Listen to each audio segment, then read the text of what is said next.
Good morning, everyone. Welcome to Accuracy in America, brought to you by Accuracy in Academia. I'm your host, Don Irvine, joined by my co-host, Brian McNichol. Good morning, everyone. I see you have your Brigham Young shirt on there. So show your little logo. Yeah, there you go. I saw their basketball team play the other night. They were good. They beat somebody good too. Well, they're expected to be good because of that, because of Debansta, right? Yeah, Yeah, yeah. He's a so, player too. yeah. So He's I mean, very if they don't perform well, and they've got this guy because he's probably one and done. This is a hope for them that they can make a good run this year. But yeah. I don't look. Sports teams I've been somewhat anywhere rooting for or associated with, it's pretty rare that they get to the end. We've had the Caps, we've had the Nationals in the last few years, but I don't see that happening anytime soon on the horizon again. And how long has it been since the Bullets Wizards won a title? The Wizards won it. The Bullets won it Yep, in '78 and yep, lost in the finals in '79. And they have not been close since. yeah, yeah. They're they're just they're just a terrible team. I don't know if they'll ever dig out of this thing and just I don't know. I tell you what, I've been watching them. Though. They play hard. These guys are trying to turn it around, and it's not easy with all they've been through, but they do play really hard. So actually, I thought they've played better at the start of this season than they have in a while. yeah, So I mean, they still have a long way to go, but they kind of surprised me a little bit that it hasn't been a complete wipeout for them so far. But right. you And know, 1-6 is 1-6. yeah, So 1-6 is 1-6. Once they get into double digits, they'll have a little more hope, right? there you go. So anyway, that's good. Yeah, I don't know. I mean, 1-6. Yeah, it is what it is with the Wizards. Yep. Um, weather check, not bad. Like we had last. Yeah, beautiful fall We're, day. we're, we're right into fall. I think I'm debating whether or not after the show I'm going to go out and spend 40 minutes blowing my leaves around. And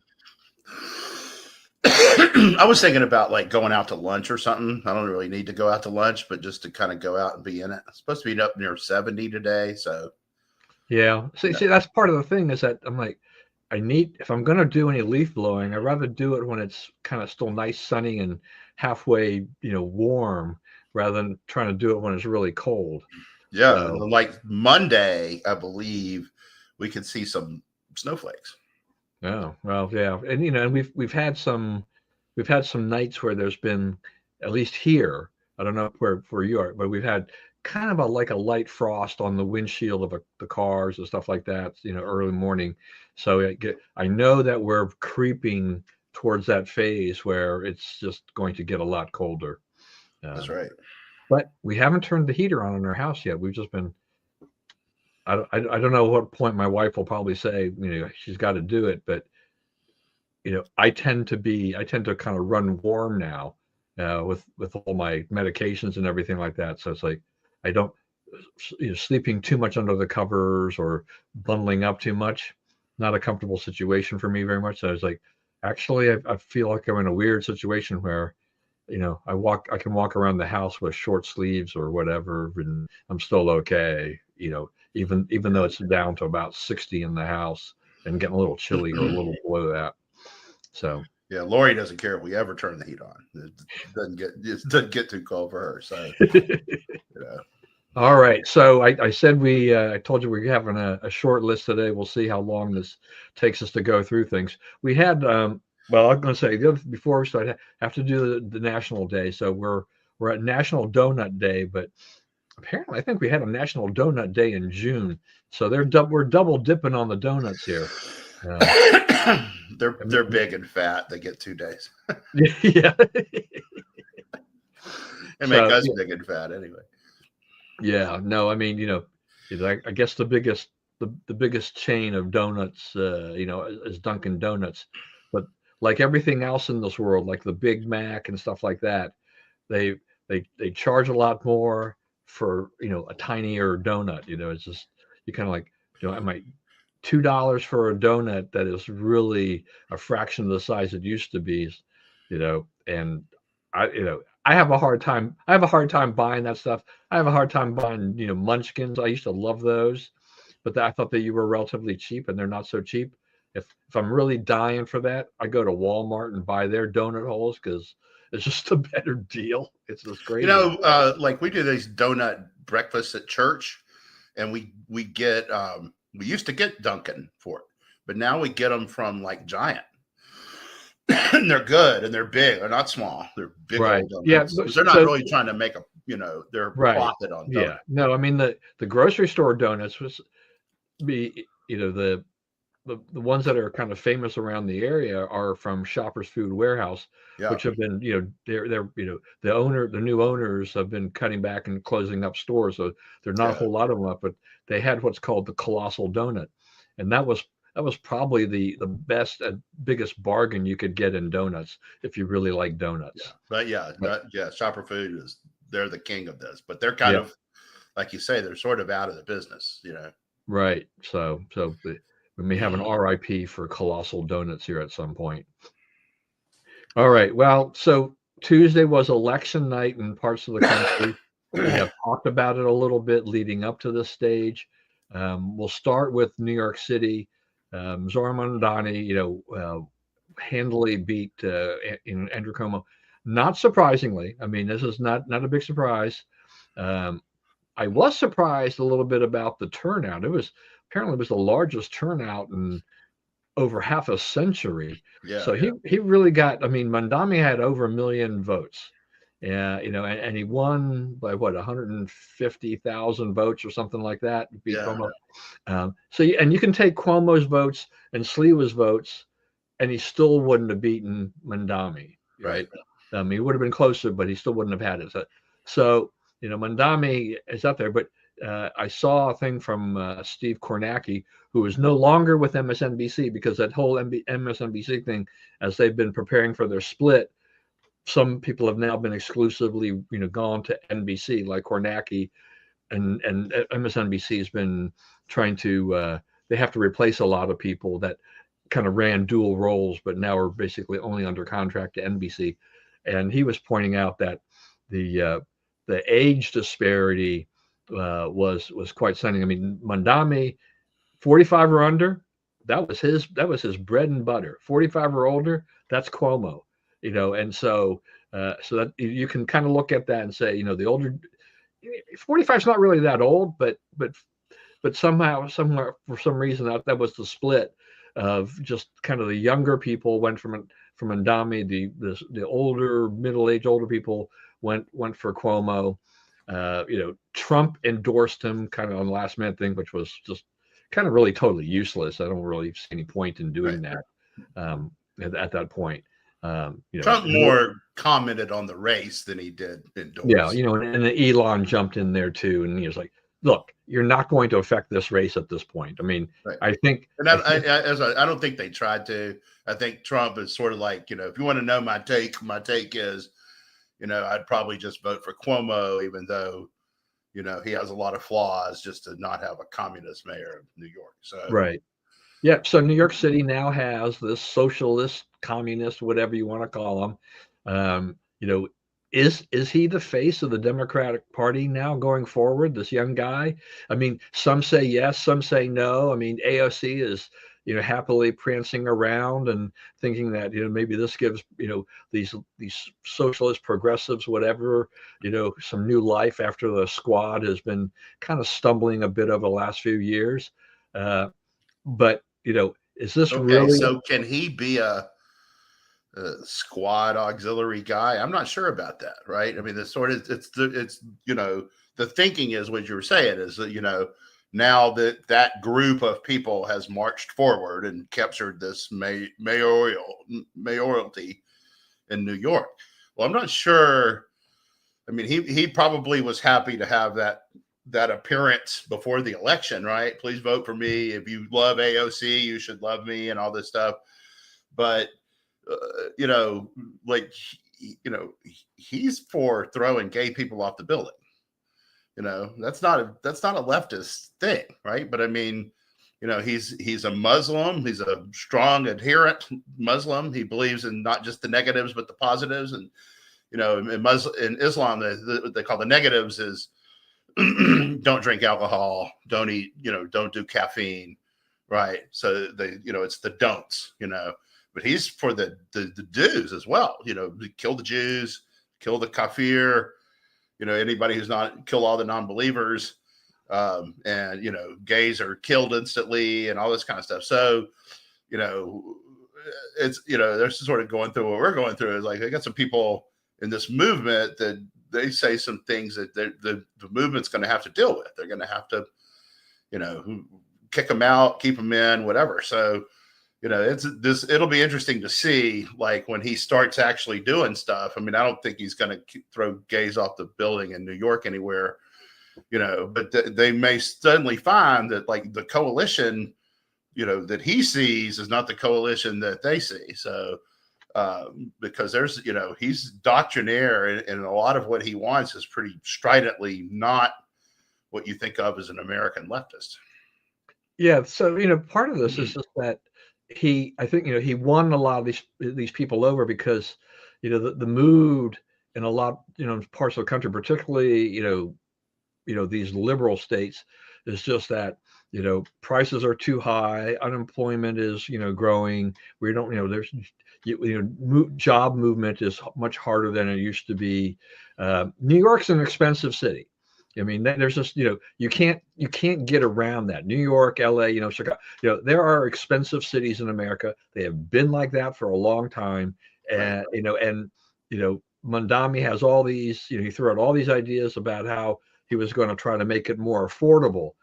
Well, you can't go. You're not going to. You can't wave a magic wand and say voila. Right. That's right. So a lot of what he's proposing has the potential to make things much worse, right? Like rent control. Who he wants. Well, we want to build a lot of housing and we want to have rent control. Well, why would anybody build housing if there's going to be rent control, right? And he wants to start grocery stores. Like where that's been tried, it hasn't worked.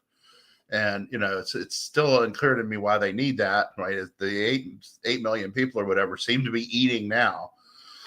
I understand there's food islands, and you don't really have a lot of like Safeways and Giants and whatnot in New York City, right? A lot of it comes from bodegas, but you do. I mean, they're pretty good at fresh fruit, fresh vegetables, and stuff like that. So it'll be interesting to see, like, does he really get that off the ground?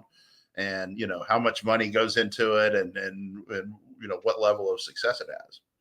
Yeah, look, bodegas are mostly run by immigrants, right? Whether they can be Latin, they can be Latin American kind of Latin immigrants. They'll be Asians. There's Arabs. Indians, all kinds of people, meat, all that kind of stuff. There's a whole range of people that run these bodegas. And so that's a big part of the New York economy. And you're trying to come in there and you're saying, like, you want to establish like these government-run grocery stores. Well, you're now taking aim also at the bodega economy too, in terms of what they provide. Those bodegas, I mean, they're not big, but they provide the basics that people need, at reasonable prices, considering New York is New York. And you don't have, where is he planning to build, a grocery store? A grocery store is just like you said, you're talking about the Safeways, the Krogers, Here's the question. Here's the deal. Why aren't there a bunch of Safeways and Krogers in New York, right? Because that's a big lot, right? Those stores are big. They need a lot of parking, if you're going to have a store that big. So there's just not a lot of lots that big in New York, right? Simply none exists. So what are you going to do? You're going to kick people out of stuff. You're going to eminent domain people to build a government grocery store, So, but I mean, he's going to get to try. I guess he will try, and I don't know if they'll get that off the ground, but if they do, it'll be interesting to see. Yeah, it will be. I mean, I think Mondami's going to be like a lot of other politicians, who have, there's been a lot of promises that he's made, all these ideas that attract a lot of people to his cause, but implementing these things is going to be a different ball game altogether.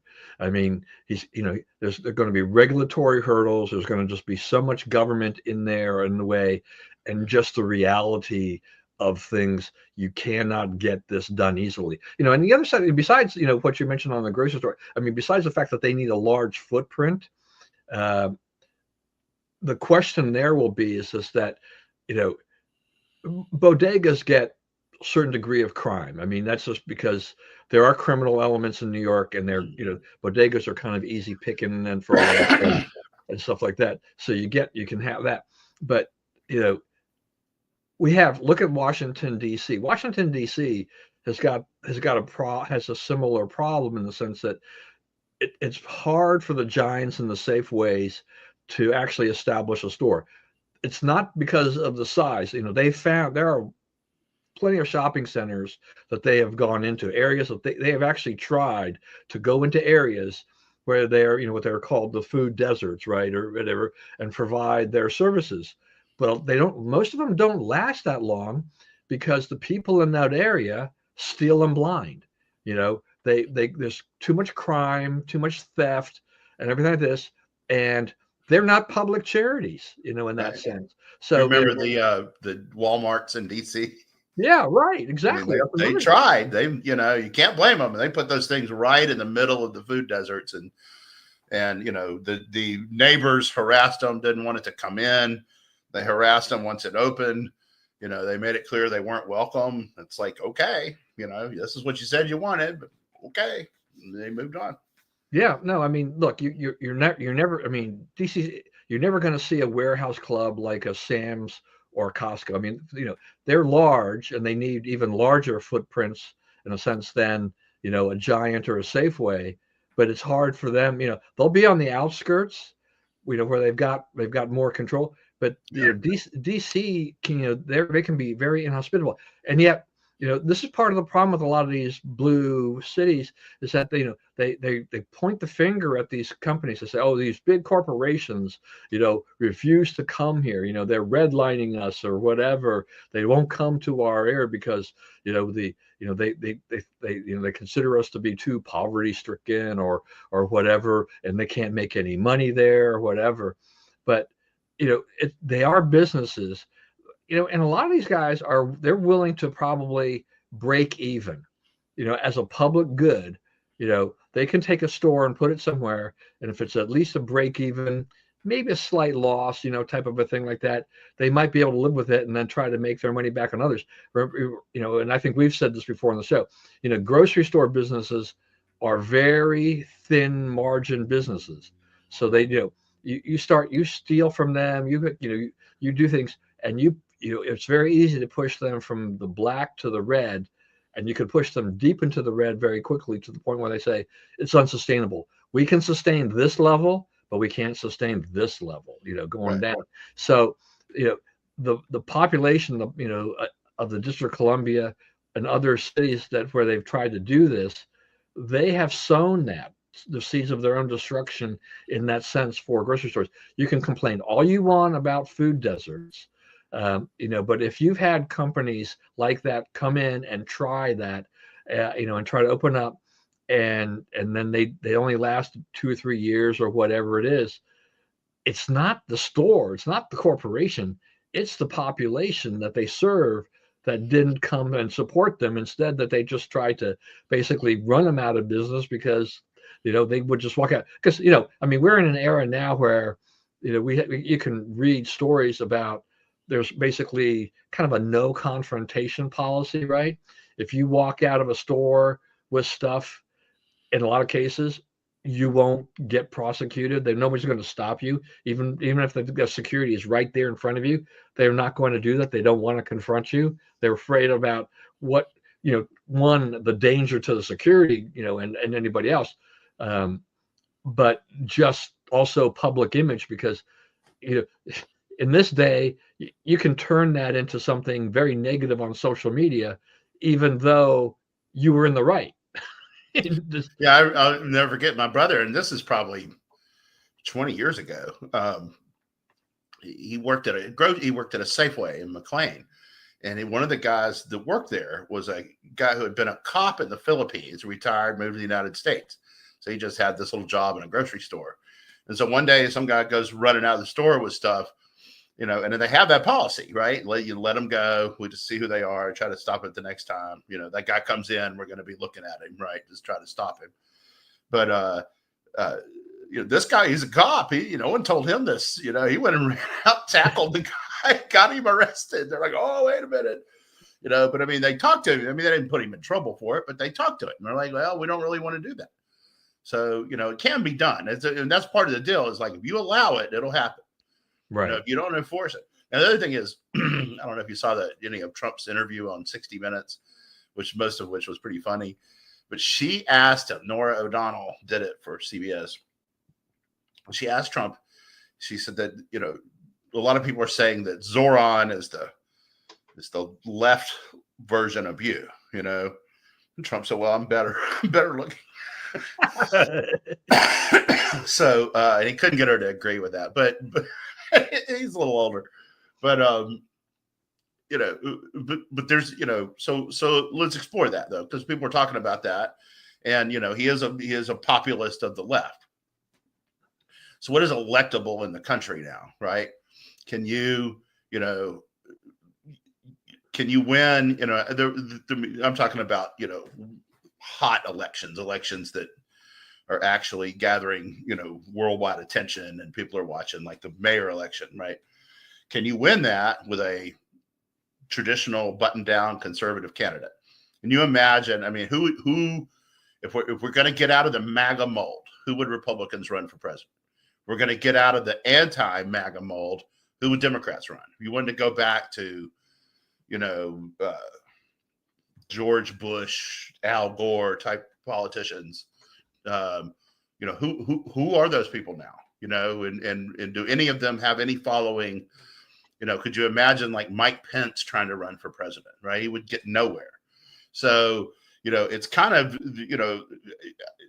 comparing those two is, there's problems with it, but it's kind of like, big, bold people with big, bold plans is what America's looking for. And, they're tired of, we're trying to solve that problem, but we really can't, manage to get on top of it. They're like, get on top of it. We're tired of hearing about it. We're tired of dealing with it. Get on top of it. So, I think that, it's interesting to watch because you're going to see things possible in politics that haven't been possible maybe ever before in the United States, and maybe not for a long time, because there's the current is dissatisfaction with the status quo and dissatisfaction with how we've been led and governed and so forth for 50, 60, 80 years, right? And it's like a lot of frustrations are coming to a head. People are tired of the debt. They're tired of ever increasing taxes. They're tired of regulations that don't make sense. They're tired of health insurance being a daily, monthly crisis, right? So, it's like someone who stands up and says, I have a bold plan to address that. Here's my plan. It does not matter if the plan is cockamamie and has no shot of working, right? Don't put it down to people will obviously see that this is a stupid plan because they won't. They need to hear something that they keep asking Trump for a plan. I mean, for healthcare. And I'm like, we don't need a healthcare plan. We need you go buy health insurance for your family and I go buy health insurance for mine, right? The plans have been the problem. Right. Yeah. That's definitely been proven. All this argument about it for sure. So yeah, so that's the thing. And that is actually, that's Mandami, big, bold plans and ideas that attracted a lot of people, and to get a turnout like that they haven't seen in over 50 years, says something about big, bold plans. They don't have to be something that's even realistic. They can be, like you say, they can be cockamamie.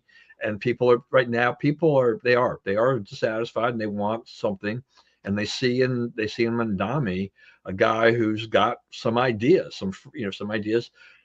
Now, 4 years from now, it may be vastly different because it's going to be a tough slog for him.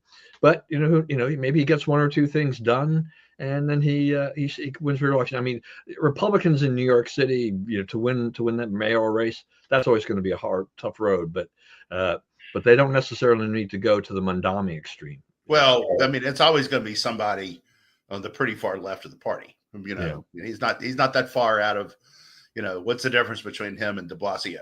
Not really a whole lot. Right. There wasn't a lot of difference between those two at all. All right. So we'll move down a little bit and we'll move into New Jersey. So there was a big race there. The polls had shown that Jack Ciattarelli was pretty close with Jackie Sherrill. The end result was not even close. Nowhere. He got beat, and he got beat bad. So Mikey Sherrill. Yep. Jackie was a football coach. Yeah. Did I say Jackie? Yeah. No. Man, whatever. He was good. He was a good coach. Okay. See, I still have a little sports on the brain in there. Yeah. It's funny because like Jackie is kind of a girl's name, right? Yeah. Who a guy has, and Mikey is kind of a boy's name that a girl has. So. Yeah. Yes. Okay. Mikey Sherrill. And so, yeah, she survived. I don't even know if it was that big a scandal on the whole Naval Academy thing. It didn't seem to really resonate very well. Right. Ciattarelli, this was his third time, trying to win this race. Now the Democrats. Now look, their voters in New Jersey are going to get what they voted for. They've been taxed to death. They've lived under Democratic governorship. They've had that for the last 8 years, and they were going to get at least another 4 years. Plus, it looks like the state legislature, which some had thought that the Republicans might gain some seats, the Republicans are going to lose more seats to the point that they may actually Democrats may get a supermajority. And so, this will be anything goes for the Democrats at that point in terms of what they want to do, if that is actually the final vote count. So Sherrill, I mean, the Democrats, they looks like they're going to have almost carte blanche to do whatever they want. And I don't want to hear from New Jersey voters, that this was, we made a mistake. And it's like, it's pretty clear exactly what you were going to get, from the Democrats, going forward. Ciattarelli had talked a lot about cutting taxes and trying to make things right. I don't see that happening under the Sherrill administration.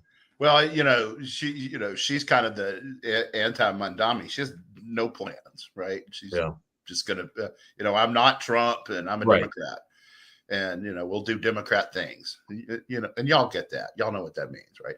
So, I mean, so you're basically, it's going to be, you have a big majority, but you don't know how much to get done because, you're kind of leaderless and adrift.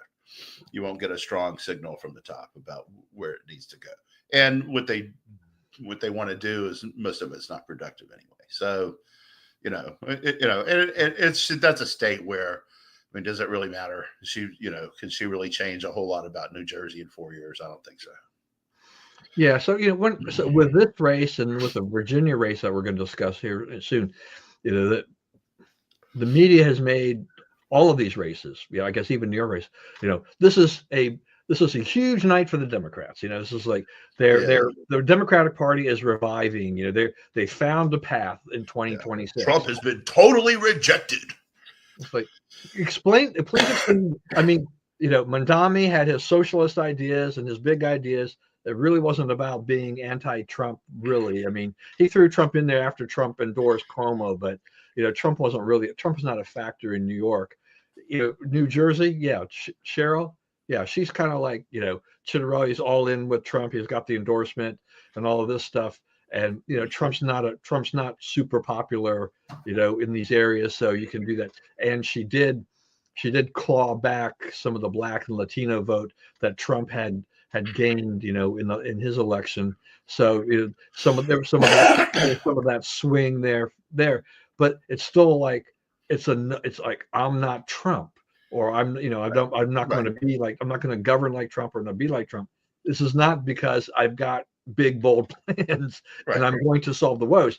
The economy, depending upon what part of the country you're in, is either doing pretty well or it's kind of just, it's kind of stumbling along, and some places are doing worse than others. And, inflation is just kind of hitting, kind of stuck at a level there that people are now trying to get used to. I mean, 3% inflation isn't killer inflation. It's just higher than we were used to, years ago. And we still have, we're still trying to figure out how we can get back to that point. But, I don't Besant says 2.7, by the way. Hmm? Besant, he says it's 2.7, not 3. Yeah, I mean, look, and we don't have, with the government, we don't have any real data. It's not, Right? it's shut down, so you don't know for You certain. don't really, That's what he's saying. I'm just saying. We don't know. We don't really know what's going on there. But and there's been for years, decades, a lot of, fussing about the way the inflation figures are put together to begin with. But look, I don't know if there is a perfect way of doing it, either. There has to be some kind of standard, and this is the standard, we they agreed on. One of the big measures they pulled out, food and gas. Why are you telling me what the inflation rate is excluding food and gas? I don't care. I mean, most months all I buy is food and gas. I might have one little purchase of some other durable good, but clothes or something for the house or whatever. But most of the time, all I buy is food and gas. So right. I mean, I think there's a point there. I mean, that food and gas / energy, those are big expenses for people. yeah. I mean, you can factor in, like housing costs. What about Right. rent or mortgages or whatever, because that is usually the biggest expense of anybody. I mean, there's certain breakdowns of, like, what does it cost for you to lease a car, or to make your down payment, or your monthly car payment, or something like that. Because we've gone from an era of where there used to be 36-month car deals, right? You would buy your car and pay it off in 3 years to 4 years, to now where the deals are now 7 to 10 years. Because I mean, car prices. I mean, you want to go to a dealer. What it's going to be, what, 50 grand? Yeah. Unbelievable to buy a car. So and used cars are slightly cheaper, but there's not the gap that there used to be, not either. So matter of fact, the Wall Street Journal did an article where just past week, where they said the repo men, they're busier than ever. They're just they're so busy, repossessing cars and stuff like that, and which means that the auction houses are just doing, booming business and all of that. It's not. Yeah, I don't know. And people might think repo, there's some romantic, cool thing about it, but it's a tough business. My uncle was a repo guy. My cousin used to go pick up cars for him. He had a wrecker, drove all over the place. And he got shot at a bunch of Right, times. exactly. Ain't nothing glamorous about that job. You got to watch out for that. They actually highlighted one guy who had he spotted a car, in a driveway, but the problem was that the car was boxed in by other cars, and he tried as he might, he calculated and tried to figure out whether or not he could try to somehow go around the car and somehow excise it, but it wasn't, and it was nighttime, because they say nighttime is always the best time to go grab the car. Yeah. And all that, but not all states let you steal them, but like Louisiana lets you steal them. Stealing them, but go remove them without getting the person's permission. Right. And I mean, and there's a whole lot of things going on. I mean, people, you signed a contract to say you're going to pay X amount of dollars per month for X amount of years, and if you don't make the payments, the car company has a right to reclaim the car. And that's right. It's not that they claim the car 1 month in. It usually is many months in, I believe, before they even get to that point. But you know what? Like, who does kind of have the advantage now is people buying like cars for their kids, right? There's a lot of good $5,000 cars out there because they're, cars last longer now. I mean, the average car on the highway now is almost 15 years old. Like, cars have never lasted longer. They've never been better built and so forth. So Yeah, it costs a lot to get a new one, but you don't have to get a new one, and you can drive quite old cars for a long time. Well, you've had cars you've driven for a long time Yeah, I got yourself. a 2005 now. Yeah. Yeah. I mean, the cars in our driveway are 2015 and 2017. We don't drive them a ton, but when I was growing up, I mean, you get to 10 years on a car, you probably were forced to replace it because the That's car was right. breaking It got to down the point it was too expensive to to maintain. repair, right? Yeah. So, nowadays it's just like, yeah, cars are better made overall. They will, if you give them basic maintenance of making sure you've got the right tires on there, do the oil changes and whatever, unless you have an EV, which doesn't need a lot of that stuff, you're going to make them last, and so that has another effect on all of these things that go on. So now going down to your backyard, with Abigail Spanberger winning. She won by a larger margin than virtually every poll that I saw had it going there, which underscored to me just how poor a candidate Winsome Sears was. I mean, I was not impressed with her overall. I mean, what did she do as lieutenant governor? Not that a lot of lieutenant governors in any state really do much of Not a lot to anything. do. Yeah, they don't get a Clearly. lot of duties, and so it's And she was. I mean, they're both like neither one of these people are what you would call a smooth politician, right? right. They're both kind of halting and awkward and goofy, But she was worse. She was worse than Spanberger. Spanberger managed to just, and I thought at the time, they had the debate and Sears asked her about the guy saying, he wanted to kill the Republicans and whatnot. And, she just stood there and didn't say anything. And people were like, oh, that's a terrible mistake. And it's like, nah, she didn't say anything. She's not held responsible. 2 weeks from now, when nobody remembers this debate, it's like there will be no record of Spanberger criticizing this guy, right? And so there wasn't, and he won. He ended up winning.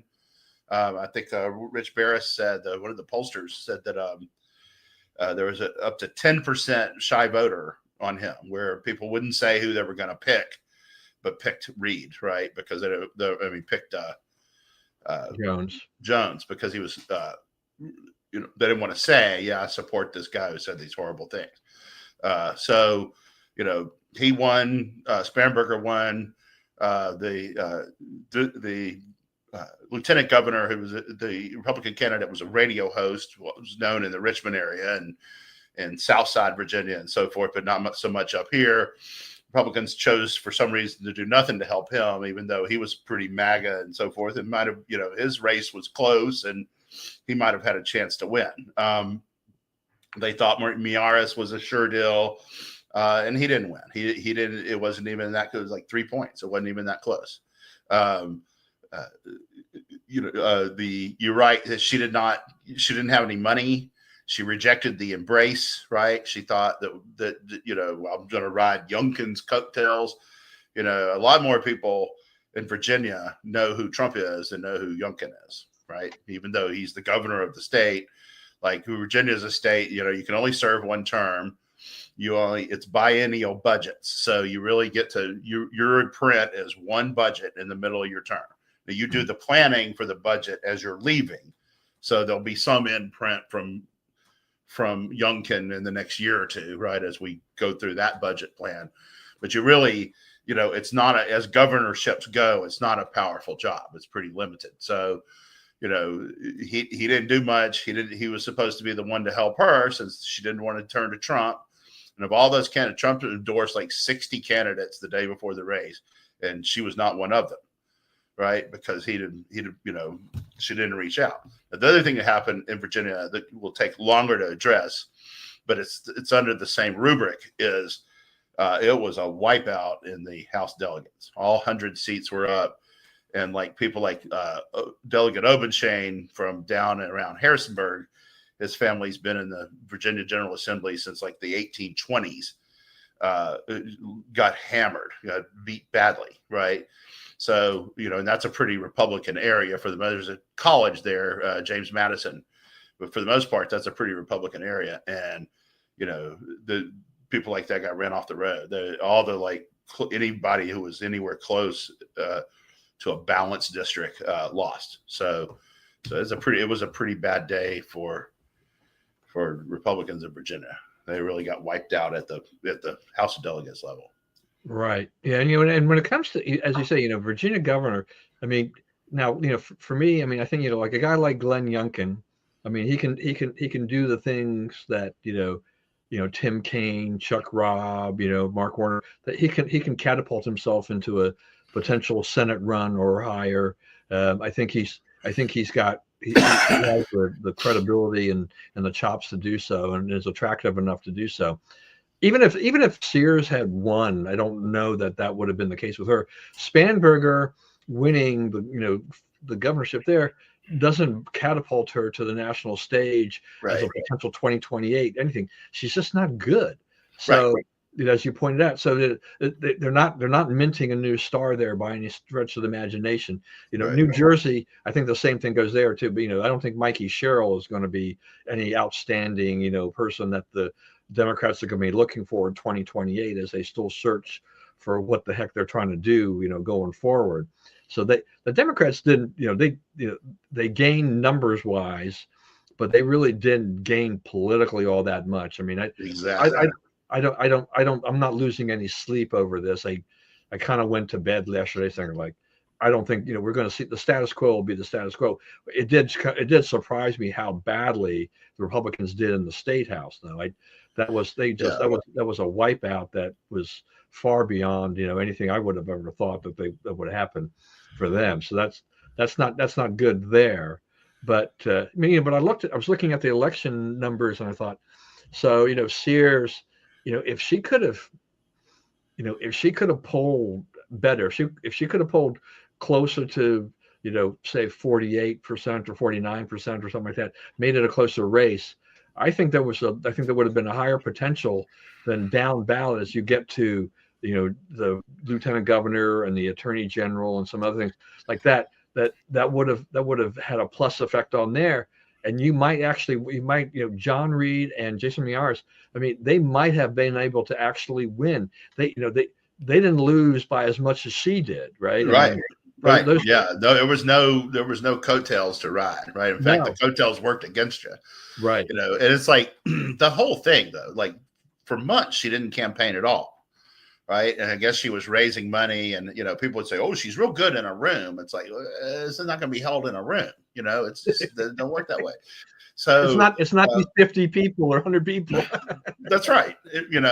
And she didn't raise money, so she couldn't get on TV till the last week of the campaign. And even late in the campaign when she was going around the state holding rallies, trying to build support, I would get these things from her. And she was like in Fort Chiswell, she's in Franklin County, she's in Dinwiddie, she's in, girlfriend, the battle is not there. Those counties are 70, 80, 90% in some cases Republican, right? It's like the battle is here. The battle is Richmond. The battle is the beach, right? And really, in her case, the beach is the flippable one. She's a Marine, right? She's pro-gun. It's a big military area and so forth. You can't be out in Southwest Virginia. Those votes you got those votes, right? You don't have to worry about that. You got to be out where the action is. And she just didn't do it. And she did not want, every crowd she was in was friendly, right? She didn't take on any hostile questions or people, that's the kind of stuff that helps candidates grow. And if you engage that, like the other people make a mistake, they get to they were trying to hand her this, right? You had the woman in Arlington holding up the thing. She shouldn't be allowed to drink at the water fountains. You had all these, other racist attacks that her people put on there. You have a guy who wants to kill the Republicans on the ticket. And none of that, I mean, she couldn't get any bounce out of that. In fact, the more good news that came in, the worse she did. So, another thing is you got to look at some of the pollsters who have been real accurate in previous elections understated the damage last night. They thought it was going to be a lot closer than it was. So, we have to look at it like how did this get polled and, who needs to fix what on that score too. But, it's like Virginia, our Republican Party, Virginia has been pretty much a mess. I think the day George Allen said the word macaca was pretty much the end of the RPV as we know it, right? It has really never recovered. So, I don't know what they do, but I think a whole new leadership team message, way of going about this. If this is not a wake up call for this, I don't know what is. Yeah. All right. So, as someone who lives in Virginia, though, I mean, do you have any prediction or idea who they should run 4 years from now? Freitas. I think he's probably Nick Freitas. Do you know who he is? Yeah. He's easily the most talented Republican politician in Virginia. There's someone else out there. I don't know who they are. Who it would be. Do you think Jason Mraz would try to make a run? No. Okay. I don't know that he's a. I mean, how do you lose when your opponent wants to kill your ticket?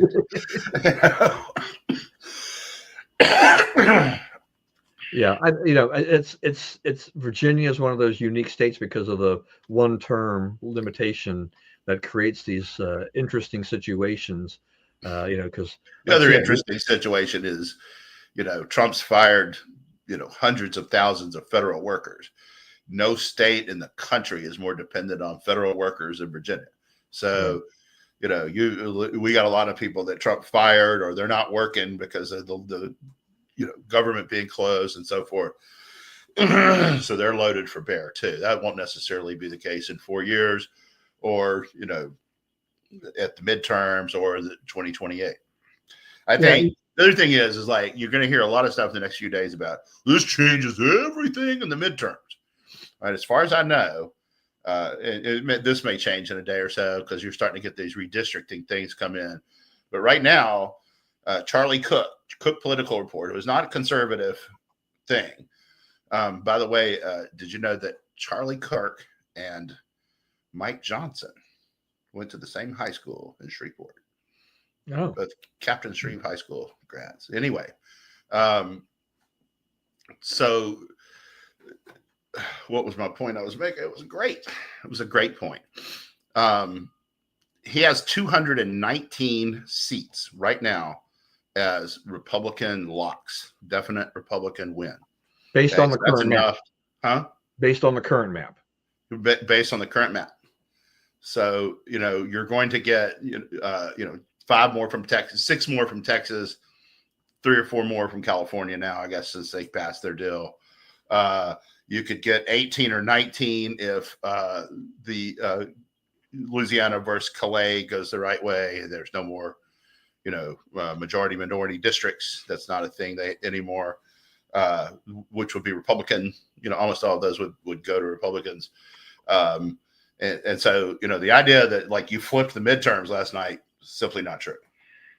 Yeah, no, that's true. I don't think this really has an effect on that at this point in time, except for the fact that Gavin Newsom is basically going to, with Prop 50 passing, they'll be able to blunt the Texas gain more or less, but that'll be a temporary thing.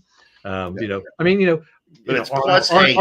Schwarzenegger, who was responsible for a lot of this garbage in California to begin with, stood up to fight against it and all this. But and really, they want to get rid of another 5 seats. Isn't the ratio something like 43-9 or something like that in California? You want to take 40% of the 45% of the voters are you want to take that to 48-4 or something like that. Yeah. It's like, in what universe does this make any sense that this is somehow the way things should be? Okay. I know we've talked about elections have consequences, but this is ridiculous. When you've got, like I said, 45%, Republican registration in California, and they're going to wind up with, in essence, what is it? About 7% representation in Congress in the name of fairness. Out of their delegation. That makes no sense. That's why all this stuff, this idea that you've got the population of your state is 20% black, so you've got to devise something where the blacks are, but people move where they move, and they live where they live. That's right.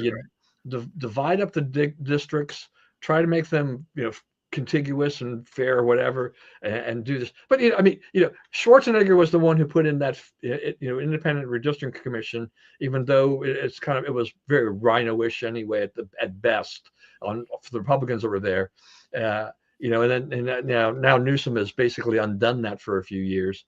But this is setting off just fights all over the place, right? Westmore is going to try to push through something in Maryland. So Virginia, it's only Andy Taylor he can get, right? That's the only one left, right? Andy Harris. Yeah, I mean, you've got one guy. I mean, it's like you got one guy, and so my understanding is his district is the Eastern Shore, basically, right? With a little bit on this side of the bridge, but mostly it's Eastern Shore. So, how do you rejigger that to where he doesn't? Because you go down to the Eastern Shore, like every road sign is Trump, right? That's a really hardcore Republican area. So how do you do that? How can you slice that pie to where you get the courts tell you that it's got to be contiguous and make sense. Remember, there was a court ruling, North Carolina had the district that, it went down I-85 and, nobody on either side of I-85 was in the district, but, I-85 itself was, so you could connect it to some area in the South or whatever. So, the court said they got to be contiguous and they got to make sense socially and whatever the language was. So how does that, how can you dip into the Eastern Shore and do that?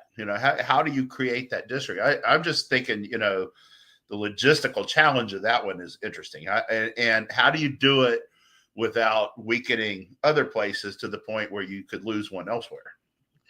Yeah, I don't know. I mean, because, the Eastern Shore is, basically once you cross the bridge, right, the Bay Bridge, this is like, you're going to have more than one representative, or you're going to divide it up to get rid of. Yeah, you're going to have some crazy. Yeah, you can't say that those people's interests aren't the same, right? When you're on that bridge, that's a congressional district, right? Yeah. So that's and for one, I mean, it's just, but that's why this whole thing to me is just such a crock. When they were doing this stuff, but the fight has begun, and maybe that's what Trump meant, by and so it begins. It's everybody's like, oh, what does that mean? That's an ominous message. Yeah, but I mean, the other thing is so Trump's response on this is he spent most of the first year on foreign policy, right? He's a lot of investment in foreign policy. Tariff, using tariffs to extract gains and negotiating all these deals and bombing Iran and all this kind of stuff. So, now he's set up the pillars of his economic policy. But I think what you're going to see, between now and next November is domestic policy, is finishing the job on that, Okay, let's as we get around the turn here, we still have the government shutdown. We have now set a new record on day 36. We're not, resist. It's not going to end here in the next couple of days. What a time to be alive. Yeah. So we're saying, I mean, both sides seem to be entrenched, though. It does seem there's some cracks in the Democrats, because I think they're feeling the pain here with all the government workers and all these things. And, and I understand, if you're government workers, I mean, one of the guys at church was telling me that just that, there's, the way our church leadership works is that people who need assistance of any kind usually go to our bishop and say, hey, and whatnot. And we're hearing more that because we have a lot of federal workers that they're now getting pinched on this. We just happened to have a guy on Sunday who's young guy, got 3 or 4 kids, and his thing is he does research on 3D ceramic printing, but he's furloughed. He's getting by for now, but there's a limit to how, before they just can't. It's just going to be untenable for them. And we obviously have a very big military contingent here in DC area working Pentagon and all these defense jobs and things like that, and around the country as well. We've got several bases here as well.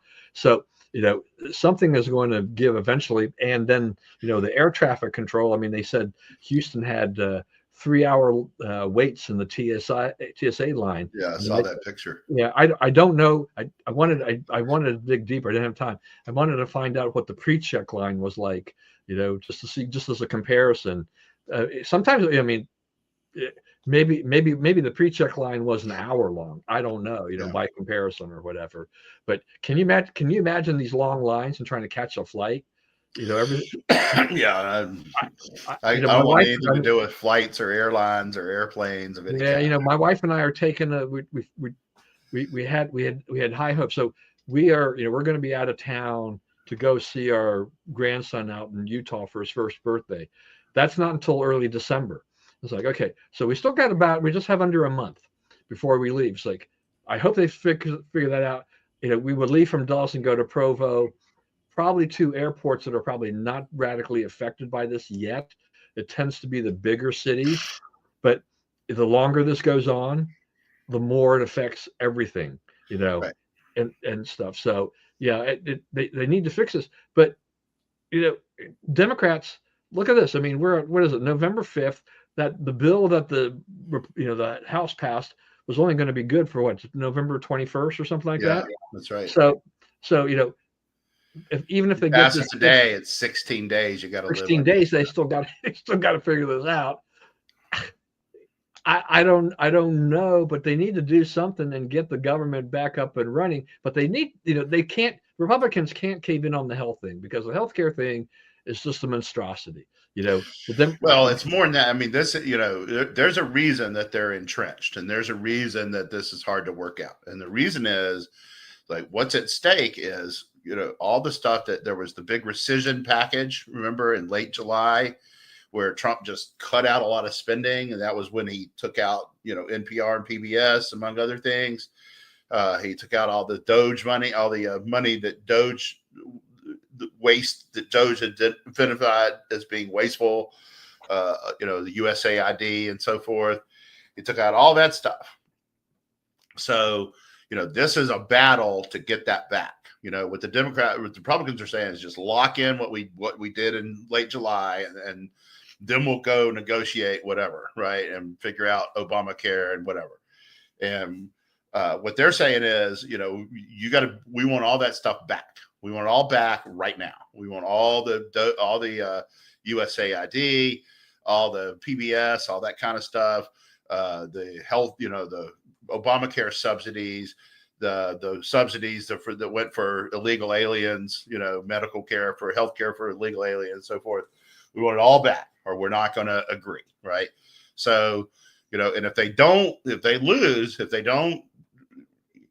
prevail on this, right, those things are probably gone for good, right? We'll move on. The people will buy health insurance that they can afford, or they won't, or, whatever happens. Or, Trump says he can come up with something that'll please everybody. He'll get his chance, But, this is the existential battle. This is the battle they got to fight.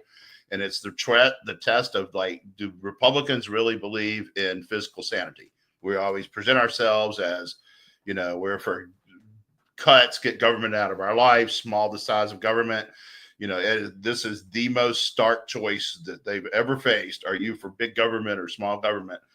And if we can't keep our guys in line, and, it's all with the morons. It's, Massey in the House, Rand Paul in the Senate, right? That oppose, right? But every other Republican is on the page with this. Fetterman's on the page with this. So if we don't win it, we're back to what we were before the rescission, and probably, doomed forever to be way in debt and all that kind of stuff. Right. I mean, the thing too on the healthcare thing is that if they allow the enhanced subsidies to continue, it probably becomes a permanent thing. Right. Right. Yeah. You asked for temporary. We gave you temporary. Temporary's over. Yeah. But that's where we have to stay on this. We cannot back up.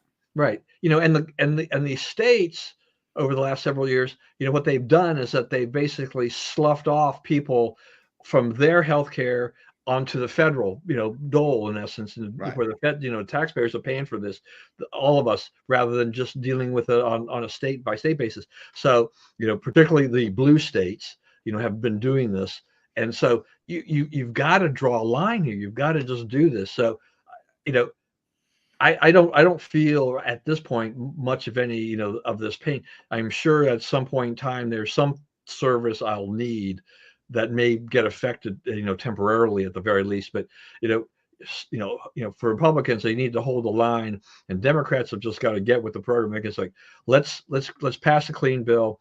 Let's even if it's 15 days, let's let the government run for a little while, and then go back and then figure this out again and get something that they can do more long term. But understand that the Republicans are, they're not messing around. We've got to control our spending. It's out of control, and we can't make all this temporary stuff permanent. All right. And nothing that happened last night changes any of that. Right. All right. So quickly as we wrap up here, I had to throw this in here just because I saw this AP story. So climate activists, whatever you want to call them, they are now evaluating pets for their carbon footprint, and they're basing it largely on what they eat, because food, there's a carbon footprint for food. So what pets are better, more carbon footprint friendly based on the food they eat. It's like, I mean, I am sure the Greta Thunbergs of the world have pets. Okay. I saw what was just as funny this morning. An ice sheet broke off of Antarctica. And so we're now back to fearing global sea rise, right? It's like, I love people. Anytime you see that now, you'll see people put the Plymouth Rock thing up, where it was in 1609 or whatever. It's still the same place. It hasn't, man. So, I mean, it's like, it's one thing after another. And that is an example of a political movement that has, hit a sandbar. I mean, the facts don't back them up. No one cares anymore. And, the left still have some adherence to this, but they have no political power. And look, you're right. They never have it again. Look, you're really grasping at straws when you start talking about the pets. Okay. That's right. Yeah.